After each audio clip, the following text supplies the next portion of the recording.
జై గురుదత్త, శ్రీ గురుదత్త. దత్తాత్రేయుని యొక్క ఈ 14 నామాలు మనం చదివితే సహస్రనామ ఫలితం దక్కుతుంది. ఆది గురువు అయినటువంటి శ్రీ దత్తాత్రేయ స్వామి వారికి ఈ 14 నామాలు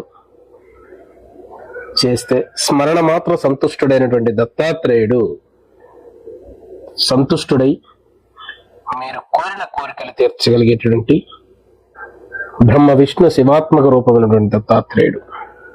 వరద కార్తవీర్యాది రాజరాజ్యప్రదో అనగ విశ్వశ్లాఘో మితాచార దత్తాత్రేయ మునీశ్వర పరాశక్తి పదాశిష్ల యోగానంద సదోన్మద సమస్త వైరి తేజో హృత్ పరమామృత సాగర అనసూయ గర్భరత్న భోగ మోక్ష సుఖప్రదం శ్రీపాద వల్లభ పాతు శ్రీనుసింహ సరస్వతి. నమస్తే యోగి రాజేంద్ర దత్తాత్రేయ దయానిధే స్మృతిం తే దేహినాం రక్ష భక్తం తే దేహి మే దృఢం. జై గురుదత్త, జై జై గురుదత్త.